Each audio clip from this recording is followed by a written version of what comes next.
Salient features of Islamic systems. Economic system.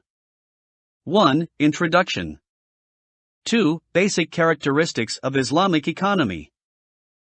Freedom of work and enterprise. Allah has made business lawful for you, Sura Baqara, Ayat 275. 2. A special concept of ownership. To Allah belongs whatever is in the earth. Imran. 3. Kinds of ownership: private, communal, and state ownership. For state ownership, don't eat each other's property wrongfully, Sura Nisa Ayat 29. vii. Prohibition of Interest 6. Zakāt and S. Adaqah. Zakati purifies one's earnings and property. Qur'an, give the S. adaqah before delay, for it stands in the way of calamity. Hadith. 7. Concern for poor. Begging will appear as lacerations on his face on the day of resurrection and as heated stones which he will eat from jahannam. 41. Tirmidhi transmitted it. 8. Distribution of inheritance, equitable and just distribution of wealth and property. The Qur'an apportions to the male a portion equal to that of 2 females, from what is left by parents and those nearest related. There is a share for men and a share for women, whether the property be small or large, a determinate share. Qur'an 9. Islam against stagnation of wealth. Acts unjust accumulation of wealth without optimum utilization. They ask thee how much they are to spend. Say, what is beyond your needs? Thus doth Allah make clear to you his signs, Sura Baqara. 2. Result will be a truly equitable and just society, a welfare society. There is no justification for possessing any additional property to be let or leased out for any pecuniary gain. 3. It may be added here that the word needs includes his financial commitments in business and industry also.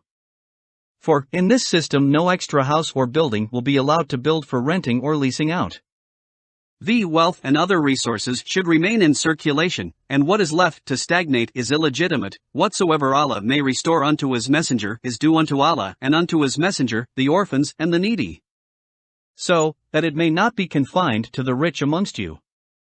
Al-Hashr 7. 3. Reba and trade. Confusion by Jews between Reba and trade. That is because they say, trade is like usury, but Allah has permitted trade and forbidden usury.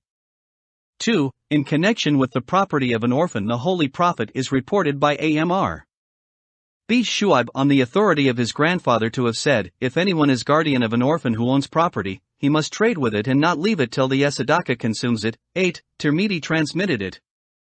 3. Investing one's resources in legitimate directions is obligatory for his own benefit and for that of the whole society. If the debtor is in a difficulty, grant him time till it is easy for him to repay.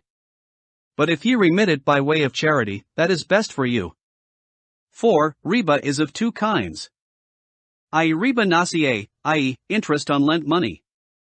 2. Reba al-fadl, i.e. taking a superior thing of the same kind of goods by giving more of the same kind of goods of inferior quality, e.g. dates of superior quality for dates of inferior quality in greater amounts.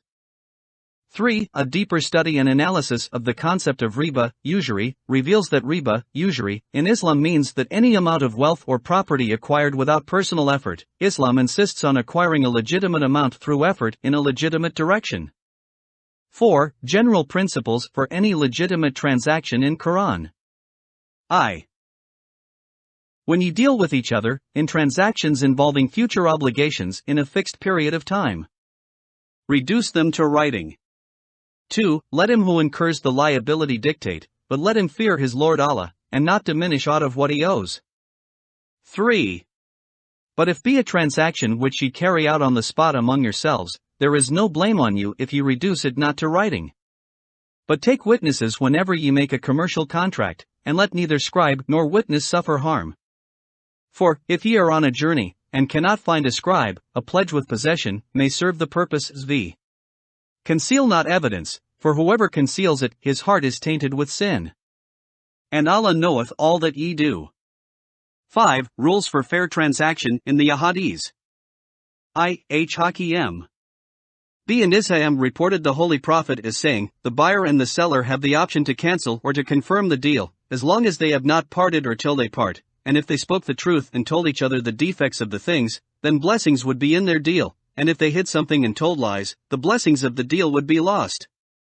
2. The seller should not swear to prevail upon the buyer. Abu Huraira reported the Allah's Messenger as saying, "The swearing, by the seller, may persuade the buyer to purchase the goods, but that will be deprived of Allah's blessing." 3. Abu Huraira has quoted the Prophet as saying, "Whoever is pleased that he be granted more wealth and that his lease of life be prolonged, they should keep good relations with his kith and kin." 6. System of Islamic welfare economics. I. Cardinal prohibitions include I. Abolition of interest. 2. Prohibition of gambling in all its kinds. 3. Abolition of unlawful contracts of exchange. 2. The dos are I. Imposition of zakat. 2. Imposition of other Quranic sources of public revenue as usher, jizya, ganima, fee. 3. Implementation of lawful contracts of exchange. 7. Conclusion. Get complete notes in PDF and book form from our Amazon store. Link given in description.